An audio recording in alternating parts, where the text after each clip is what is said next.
Chegou o domingo, Jorge Igor responde 4, bom domingo pra todo mundo e vamos lá, porque eu acho que hoje vai ficar maior que o da semana anterior, o próximo vai ficar maior do que esse, por aí vai, qualquer dia vai ter 1 hora de vídeo.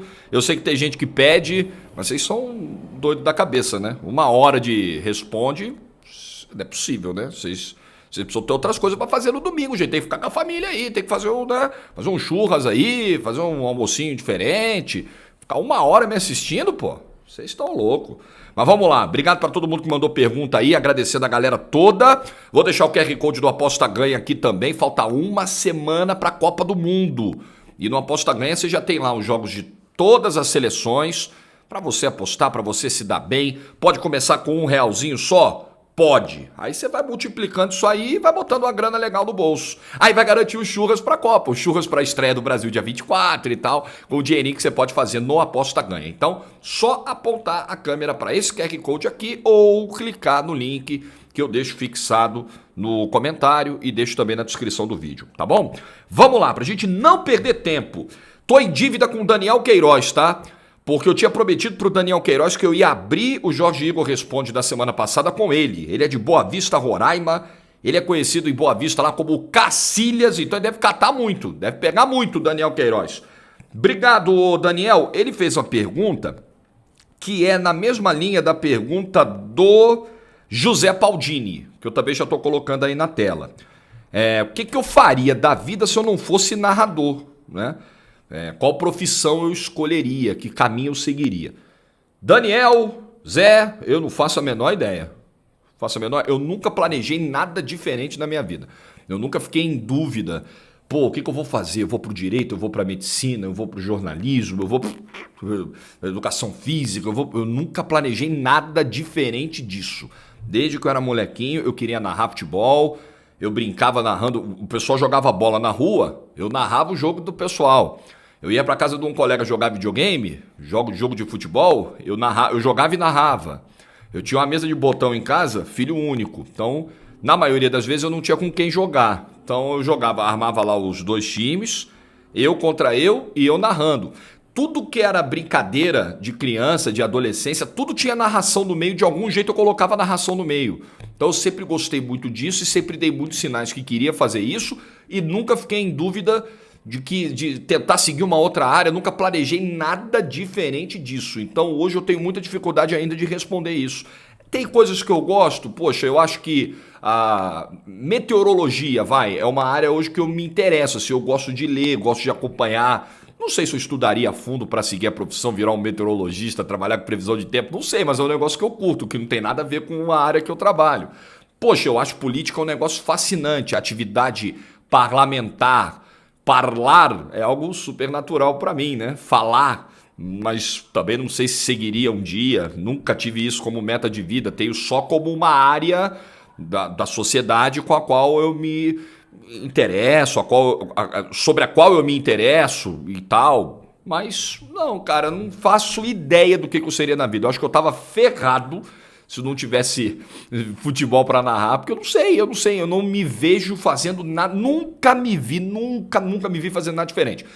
Eu precisei, como alguns já sabem, eu fui pai muito novo do Gustavo, que tá fazendo 18 anos agora, e quando a Paola engravidou do Gustavo, eu ainda não trabalhava, eu tava ali no final da adolescência para a fase adulta e tal, e eu já estava fazendo jogo em rádio, né? Já estava trabalhando em rádios do Rio, narrando futebol, rádios pequenas que pagavam muito mal, algumas nem pagavam e tal, então eu estava naquela, assim, eu não tinha muito tempo mais para esperar a coisa vingar como narrador, porque meu filho ia nascer e eu precisava ter fonte de renda, precisava trabalhar.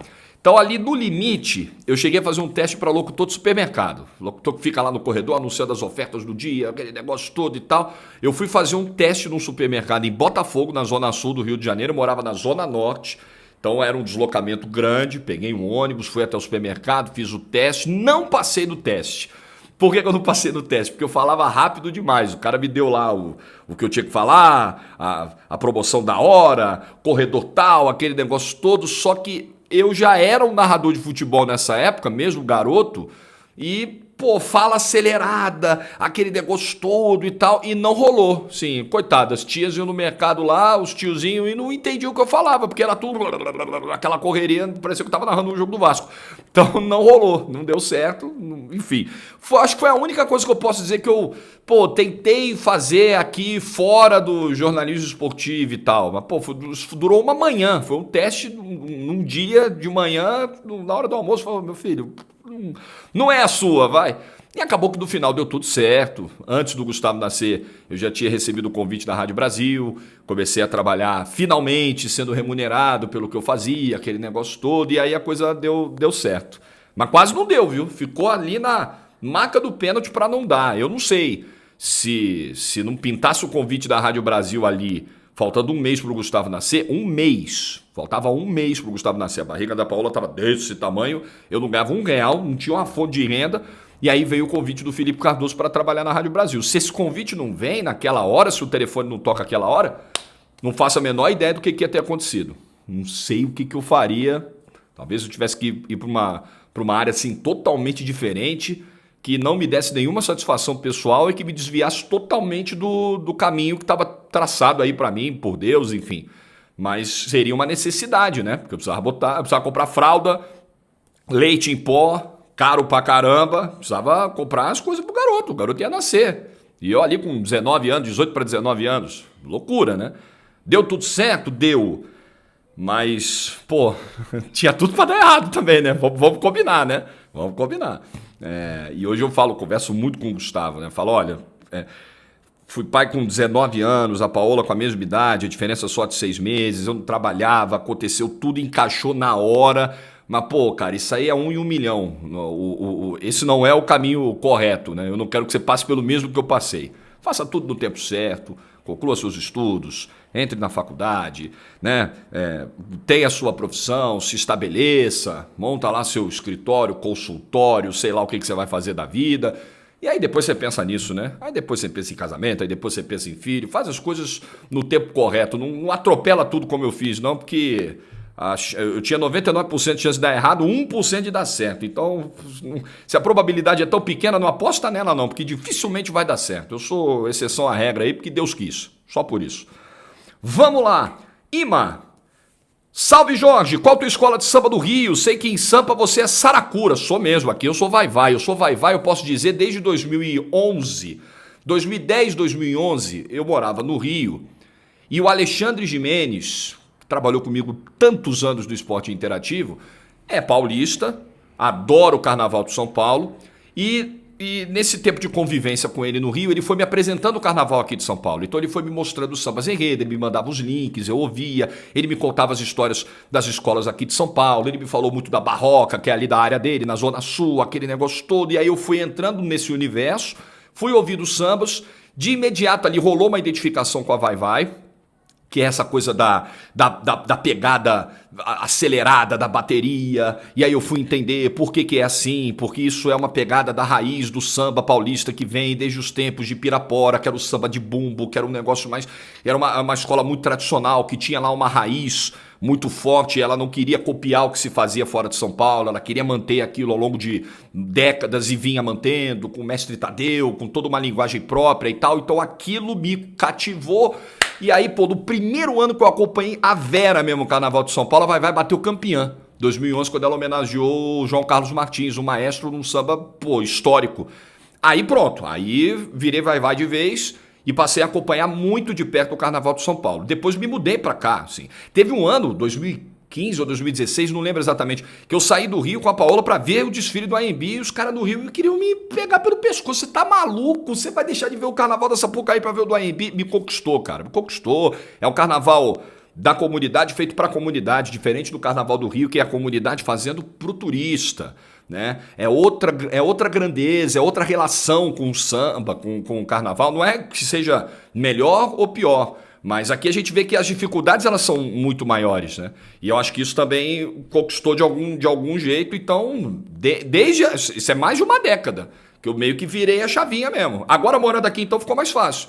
Mas já nos tempos de Rio eu já tinha virado essa chave. O carnaval que eu parava para acompanhar, assistir, torcer, escutar sambas e tal, já era o de São Paulo. Mas no Rio Eu sou portelense, sou Portela por influência do meu avô, portelense. Todo domingo era aquela tradição de ouvir os sambas enredo, de colocar. Meu avô comprava todo ano o disco de vinil do samba de enredo, era uma tradição do Rio, adorava. Abria lá o encarte, ler a letra dos sambas e tal. E aí, por ele ser portelense, eu me identifiquei muito com a Portela, é a minha escola no Rio, mas hoje eu posso dizer que sou até mais vai-vai do que Portela. Vamos lá. Aka Fox. Fala, Jorgeão, você disse que há 4 anos mora em São Paulo. Faz agora em janeiro de 23, 4 anos. Se você comparar a experiência que teve em crescer/viver no Rio com esses últimos anos, dá para eleger uma cidade melhor para se viver? Mesmo colocando o lado emocional, que obviamente tem com a cidade maravilhosa, analisando friamente. Dá para escolher apenas uma, pontos certinhos, negativos, positivos e tal. Pô, fácil. Eu tenho... A minha ligação emocional com o Rio, ela é menos profunda do que as pessoas pensam. Eu sou muito prático para ver as coisas, para ver a vida. É óbvio que o Rio me deu muita coisa, assim. As minhas primeiras experiências profissionais foram no Rio, a minha família foi formada, a família que eu formei, né, de esposa e filhos, isso foi tudo feito no Rio.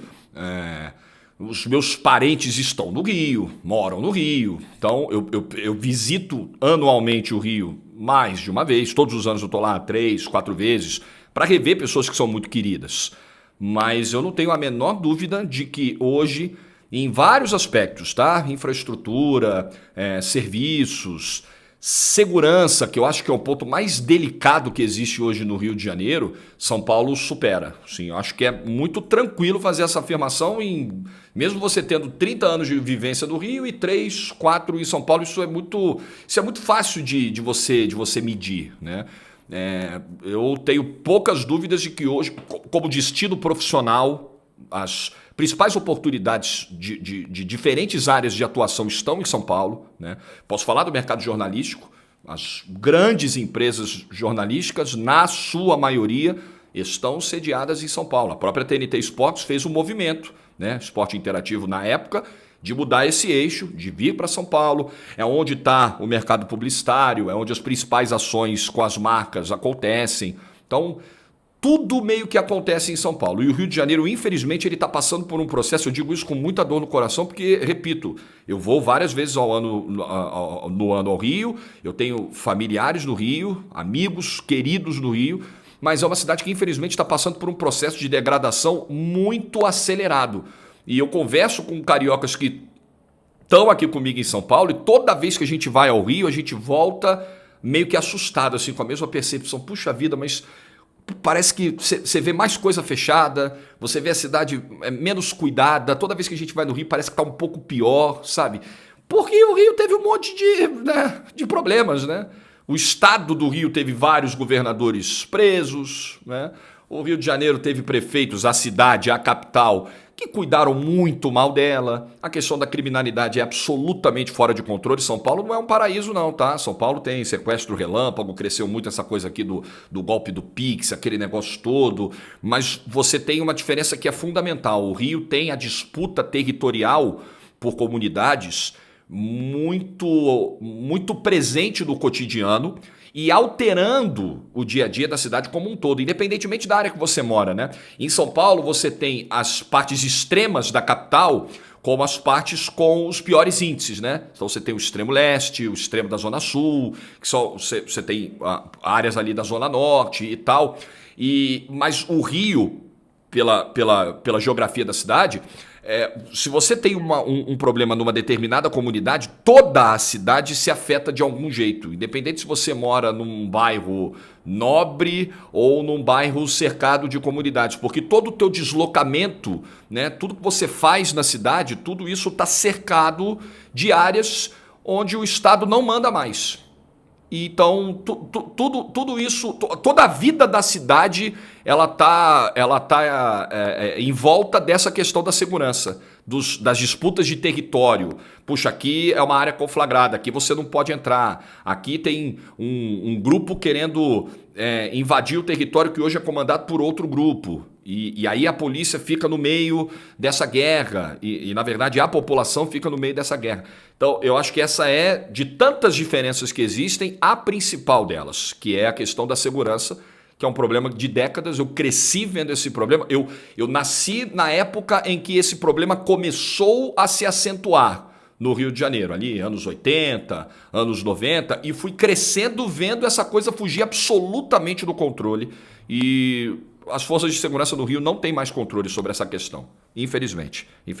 E tem outra coisa também que essa é mais tranquila, mas que me faz gostar mais de São Paulo, que é o clima, porque eu sou um carioca que não me acostumei com calor até hoje. Detesto calor, temperatura acima de 30 graus é um negócio sofrido pra mim, é um drama. Eu não posso ir pra praia todo dia, gente. Se eu puder. Tem gente que em São Paulo, eu cheguei aqui em São Paulo e a gente era identificado pelo sotaque. Aí o motorista do táxi, do Uber, o pessoal na rua, da loja, aí fala: pô, você é carioca, né? Pô, mas lá é da hora, né? A praia, que não sei o quê. Passa uma sensação de que você é do Rio, você vai pra praia todo dia. Não era o meu caso. Eu morava longe da praia, ia na praia uma vez por ano. Quando ia, tinha que trabalhar, botar calça pra trabalhar, gente. Não tem como curtir calor assim. Só pra quem é, pô, vida boa, mas não era, não é. Então, também o clima aqui em São Paulo eu curto mais. Trânsito, eu cresci ouvindo os cariocas, como eu, olharem o trânsito de São Paulo, aqueles engarrafamentos na Marginal, apareceu o helicóptero da televisão mostrando: nossa, mas que coisa horrorosa esse trânsito em São Paulo. Deus me livre morar em São Paulo com esse trânsito louco. O trânsito do Rio hoje é pior. O trânsito do Rio hoje é pior que o de São Paulo. Tem menos escoamento. Eu não sou especialista em trânsito não, tá? É só a sensação de quem dirige, né? Eu não dirijo ainda. De quem anda pelas duas cidades, de quem trafegou anos no Rio e trafega bastante aqui em São Paulo. A diferença é brutal, de vias de escoamento e tudo mais, de acessos, vias expressas. Nossa, assim, é brutal. O trânsito do Rio piorou muito. Houve muitos avanços aqui em São Paulo e no Rio não houve praticamente algum. Dói um pouco, né, falar da cidade onde você nasceu, onde você cresceu e tal, mas que hoje, infelizmente, tem muita coisa para melhorar, e é legal que o carioca tenha essa visão crítica. Você apontar os problemas da tua cidade é mais uma demonstração de carinho por ela. Você não está depreciando, você não está traindo a sua cidade, pelo contrário, você quer que ela melhore, você quer que ela tenha todo o seu potencial explorado. O Rio é lindo, o Rio é belíssimo, o Rio é o principal destino turístico, um dos principais do mundo. Mas não pode estar cuidado do jeito que está, né? Aliás, não está sendo cuidado há muito tempo, infelizmente. Vamos lá. Mas também, só para fechar assim, né? São Paulo também não é o paraíso, como eu disse, a questão da segurança aqui também é um problema. E sobre cuidado, né? O que fizeram com o centro de São Paulo, assim, é um negócio criminoso. E não é possível que as gestões que passaram por aí não se responsabilizem e não paguem essa conta. Quem está pagando é a população, né? O centro de São Paulo é uma das coisas mais tristes de se ver no Brasil. A principal cidade da América Latina ter o seu centro completamente degradado, tomado pelas drogas, pelo tráfico que está lá, né, que se instalou e que não sai dali de jeito nenhum, e aquelas pessoas altamente dependentes, vivendo numa situação absolutamente precária, pessoas que têm os seus imóveis ali no redor absolutamente inseguras, tendo toda a sua vida alterada, tendo seus imóveis desvalorizados. Sim, o centro do Rio é problemático, mas o centro de São Paulo consegue ser ainda pior. Então, em algumas coisas, São Paulo também precisa melhorar bastante para ser a cidade com o potencial que tem, a cidade que ela pode ser. João Vitor Silva nos elogia aqui. Obrigado, João. Sobre o Santos, você enxerga a equipe paulista conseguindo ser competitiva mesmo em crise em curto prazo? Exemplo da temporada 2020 que alcançou uma final da Libertadores. Ou você acredita que por conta de uma sequência de gestões ruins, o Santos pode se tornar uma equipe frágil nas principais competições? Abraços, irmão. Vou até emendar com uma outra pergunta aqui. Cadê? Do Matheus Amorim. Jorge, você tem cara de corintiano. KKKKK, qual clube você torce em São Paulo? Sou santista, Matheus. Então já emendo as duas respostas aí. Ô, João, 2020 foi algo fora da curva. 2020 você teve ali uma temporada em que as coisas deram certo em campo, você tinha o Marinho numa fase excelente, você tinha o Soteldo se entendendo muito bem com o Marinho, um time que encaixou, mas muito mais isso do que mérito de uma gestão que colocou o clube no caminho certo. 2002 foi outro ano em que o Santos estava um caos e aconteceu algum milagre no campo Que o time foi campeão brasileiro com um monte de garoto lá e a meta era simplesmente não cair. Falaram pro Leão, pelo amor de Deus, Leão, tá vendo aí o Robinho, o Diego, esses moleques aí?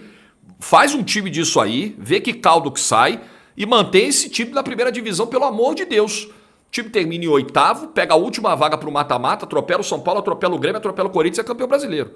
Uma obra do acaso. O Santos, antes desse brasileiro de 2002 começar, tinha ficado 4 meses sem receita, sem jogar, porque ele tinha sido eliminado do Rio São Paulo. O brasileiro começava em agosto e acabou. E esse foi o 2002 do Santos.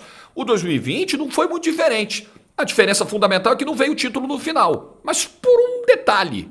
Acho que por um vacilo do Cuca, porque não ia acontecer mais nada no jogo, aquela treta que ele arruma com o Marcos Rocha e tal, porque provavelmente o jogo ia caminhar para os pênaltis, uma final de Libertadores assim, triste, lamentável do ponto de vista técnico, mas foi obra do acaso.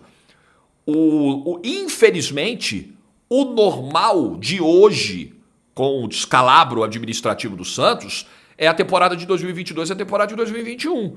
É o time que briga ali na metade da tabela do Brasileiro, em algum momento do campeonato até tem uma ameaça, depois a Vila ajuda, soma alguns pontinhos e respira. Vai no Campeonato Paulista, não classifica, chega fazendo conta na última rodada, bater a Vila Belmiro, vai pegar um pequeno da Vila, vai ganhar, vai respirar. Isso é compatível, esses 2 anos são compatíveis com o que o Santos tem de gestão do futebol. Eu nunca vou chegar nesse microfone, e disse isso num vídeo essa semana, e dizer que o presidente Rueda faz uma administração péssima. Não, porque ele vem reduzindo a dívida do clube, e isso é importante para que o clube tenha um futuro, tenha um norte, tenha um horizonte. Eu não posso dizer que a gestão só tem erros, a gestão tem acertos, mas no futebol é uma sucessão de erros. O Santos não pode terminar 2022, o Santos não pode ficar em nenhum momento da sua existência. O Santos é uma entidade de futebol centenária, histórica, uma das maiores do mundo, uma das principais marcas do Brasil no mundo. O Santos não pode ficar em nenhum momento da sua vida sem um executivo de futebol, sem alguém para responder pelo departamento de futebol, sem alguém que faça a representação do Santos junto às entidades, sem alguém que faça a cobrança do elenco, estipule as metas, acompanhe, cobre o batimento dessas metas. O Santos não tem essa figura. Isso não pode. Isso não é gerir bem o futebol. O futebol do Santos é mal gerido. Administrativamente, o clube tem lá reduzido o seu passivo. Isso é super importante para você recuperar a credibilidade, para você fazer o caixa do clube ter dinheiro nos próximos tempos.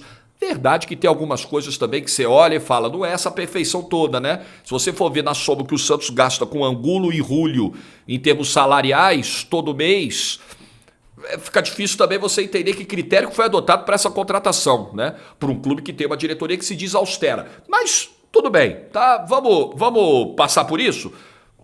A questão é, no futebol, muitos erros, muito mais erros do que acertos. A alta rotatividade de técnicos, a falta de critério para você contratar. Pô, o Santos foi contratar o Lisca. Assim, com todo respeito ao Lisca, que parece ser um cara muito legal, mas não está e nunca esteve à altura de treinar um clube como o Santos. Então, o Santos precisa resolver isso, tá? Eu acho que já deu o primeiro passo, que é melhorar a sua saúde econômica. Ok, o próximo passo é ter uma gestão que entenda de futebol, uma gestão profissional, um clube que honre com os seus compromissos, que tenha metas a serem batidas, que tenha uma filosofia para seguir, que tenha um norte dentro do seu futebol. Isso o Santos não tem. A gestão Rueda, nesse sentido, é uma gestão absolutamente perdida, não há o que se defender nesse ponto, infelizmente. E é a grande responsável pelos resultados que a gente está vendo aí.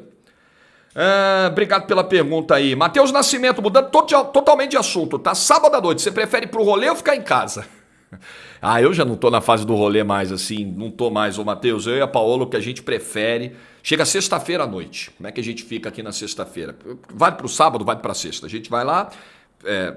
finaliza tudo que tem que fazer na sexta-feira, busca a Caroline na escola, vem pra casa, toma um banho, o que a gente vai fazer? Qual vai ser o nosso sextor? Vamos pro sofá, sériezinha, novela, porque a gente é noveleiro e tal, é o nosso sextor em casa. Um vinhozinho, um tira-gosto, um negócio. Hoje a gente tá mais nessa vibe aí. A gente não recusa um rolê, mas tem que ser um rolê bom, ali pontualmente escolhido, com muito critério e tal, porque a gente tá mais na fase do, nosso sofazinho, nossa televisãozinha. Puta, nossa, é maravilhoso. Depois que a gente ficar velho, quase 40, casado, aquele negócio todo, filho, a gente já desacelera. Eu já não tô mais na fase do... né? Não, já passei, Matheus. Meu rolê preferido é em casa. Hoje. Felipe Magalhães. Interessantíssima pergunta. Você acha que por causa do Bolsonaro, colegas de imprensa que têm um pensamento político como o seu, têm vergonha de expressar tal pensamento e ser taxado como bolsonarista? Sim. O grande mal que as irresponsabilidades do Bolsonaro, o grande mal provocado por elas, foi o enfraquecimento do pensamento de direita e de centro-direita do Brasil. Então, a direita que era, por todo o impacto do período da ditadura e tal, ela passou anos convivendo com a pecha de fascista, de antidemocrática e tal. Essa visão ressurge quando existe uma ala bolsonarista com essa inclinação ideológica.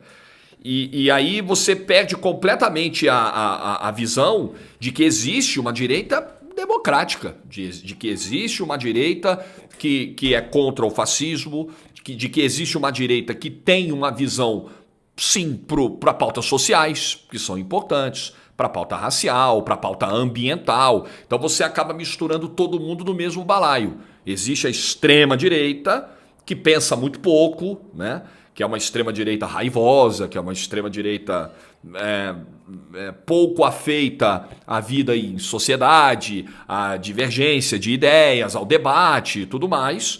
Existe a direita e a centro-direita que não vão para esse lado, que tem as suas convicções, que eventualmente em algumas pautas ela vai acabar pensando ideologicamente como algumas figuras da extrema-direita, mas ela não vai ter métodos da extrema-direita e vai se afastar em outras pautas, provavelmente na maioria delas. Assim como existe uma esquerda moderada, inteligente, culta, pronta para o debate, aberta ao contraditório, e existe uma extrema esquerda raivosa, utópica, né? Coisas que eu até já destaquei no vídeo anterior. Então acho que esse é o grande problema. O primeiro problema, Felipe, é que essa ala ela já está numa minoria absoluta, né? Dentro de redações, por exemplo, dentro de determinados espaços, você já é uma minoria, não sendo um cara de esquerda. E aí, quando você é confundido com a ala extrema da direita, é aí que você precisa se posicionar mais. Eu só acho que eu entendo as pessoas que têm vergonha de expressar o posicionamento, mas se você é muito convicto de que a tua ideia é uma ideia interessante para o país, para a vida em sociedade e, acima de tudo, ela é democrática, você não precisa ter nenhum receio em externar os teus pontos de vista, em estar aberto para o debate. Se você também sentir que do outro lado, né, o teu interlocutor não está muito aberto ao debate, também não adianta você ficar dando muito murro em ponta de faca. Mas fazer essa separação eu acho muito importante. E é algo que hoje o cara que é de direita e de centro-direita e que não aderiu a esse bolsonarismo fanático e tal, né? Esse bolsonarismo que questiona processo democrático sem ter prova concreta. Você quer duvidar de alguma coisa? Duvide. Eu duvido de tanta coisa. Mas para você criar uma mobilização nacional em cima de algo, você precisa ter solidez naquilo que você está propondo, naquilo que você está acusando. E não é o caso, né? E não é o caso. Tem convicções de papelão aí que estão na cabeça das pessoas, e as pessoas falando em impedir posse, em impedir gente. O jogo democrático é perder e ganhar, né? Você perde agora. É mais difícil para essa pessoa extremada olhar para os erros que o ainda presidente cometeu, né? Que justificam a derrota. É muito mais difícil para ela olhar para isso e muito mais fácil criar a teoria da conspiração. Eu não embarco nessa. Não embarco nessa. Mas gosto desse ponto que o Aurélio do Rosário Júnior traz aqui na pergunta, que é um pouco em cima disso aqui também. Vamos lá.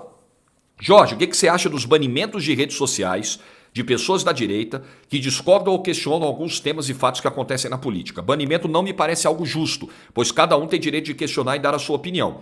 O ideal não seria colocar a informação que o perfil ou o vídeo tem, algumas coisas questionáveis, e redirecionar para uma matéria que certifique os fatos de verdade? Sim, Aurélio. Não resta a menor dúvida. É combater extremismo com extremismo. É manter a corda permanentemente esticada, sabe?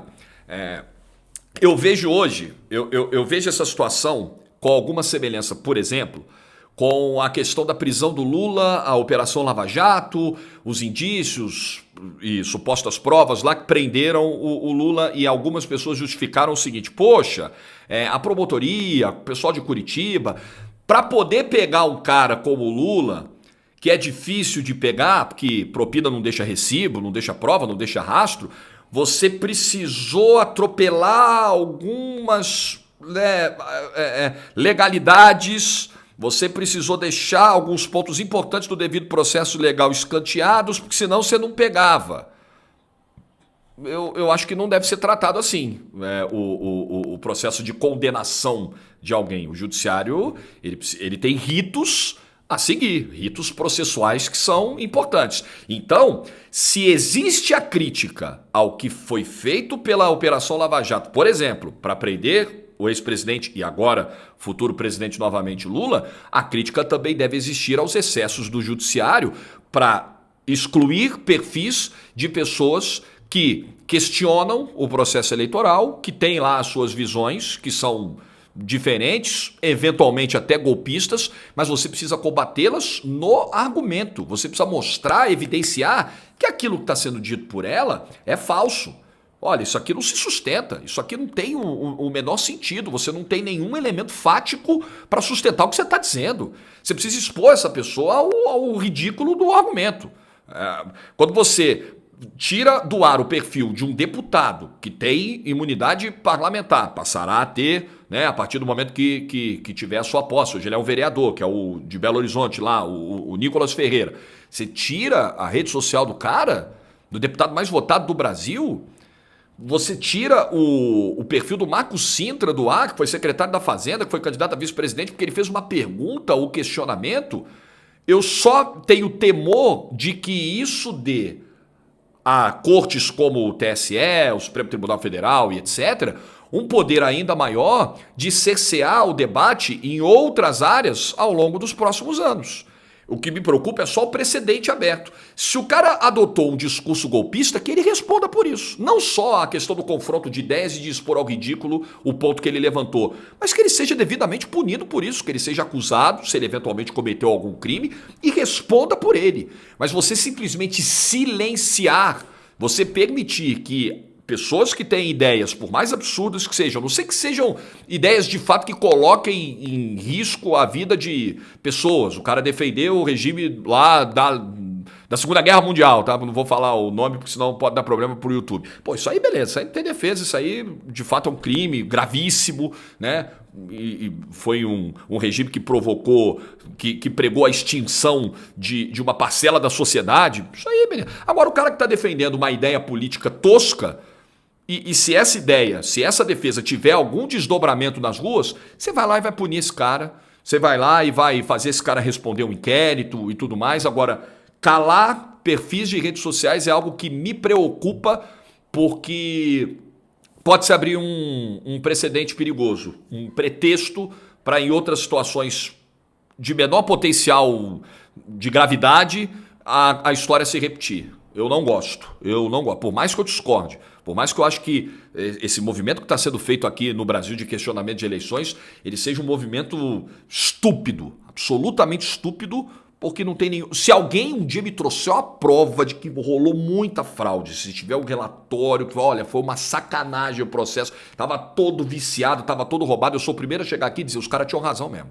Mas não é o caso, gente, desculpa. Os tais relatórios que surgiram aí não trouxeram nada. Você pode ter uma ou outra dúvida, mas dúvida a gente tem de tudo, né? Você precisa condenar com provas. O que condena e bota as pessoas na cadeia são provas, são indícios muito fortes, não são dúvidas, não são perguntas.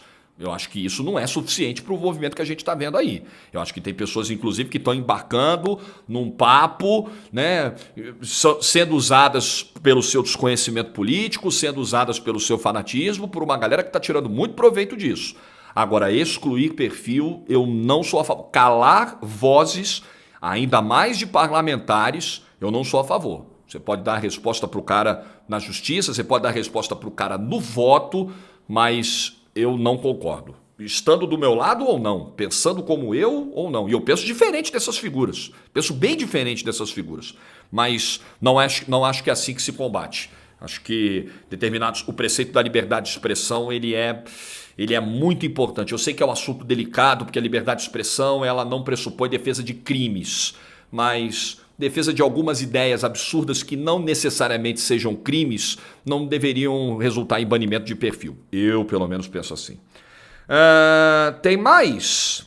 Rapaz, tá aqui, ó. Emerson Menezes. Como é feita a escala de jogos da TV? Alô para Coronel João Sá, Bahia. Alô, galera da Bahia. É assim, ô Emerson, a gente recebe um e-mail da nossa chefia. O nosso chefe hoje de elenco da Warner Bros. Discovery é o André Heimlich. Então o que ele faz? Ele manda no e-mail de todo mundo a escala. Segunda-feira, amanhã é segunda, dia 14. Segunda-feira, 14/11. De placa. Fulano, fulano, fulano, fulano. Programa tal, TNT Sports Live, NBA, fulano contra fulano, pá.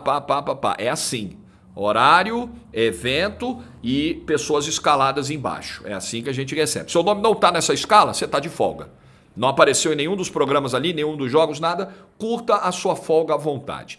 E essa escala, lá na TNT Sports, ela é divulgada cada vez com mais antecedência. Então a gente tem um tempo legal ali para se programar e tudo mais, para marcar consultas, porque a gente tem a nossa vida pessoal também, como a gente tem aí uma rotina que não é linear, né? Muda muito. Tem semana que você trabalha segunda, terça, quinta, tem semana que você trabalha terça, sexta, sábado, domingo, é uma loucura. Então, como a gente tem essa previsibilidade ali de 10, 15 dias, a gente tem tempo de também organizar outras coisas fora de trabalho, até trabalhos paralelos que a gente possa fazer, ações comerciais, gravação de vídeos. Geralmente eu tenho as minhas manhãs livres, isso vai acabar durante a Copa do Mundo, então geralmente eu gravo os vídeos de manhã. Então se eu tiver na Copa eu vou fazer algumas edições do De Placa de manhã, então eu já vou programar minha rotina de gravações aqui diferente. Já saiu a escala da primeira semana da Copa inteira, eu já sei os programas que eu vou fazer e tal. Então é assim que funciona, a gente trabalha por escala.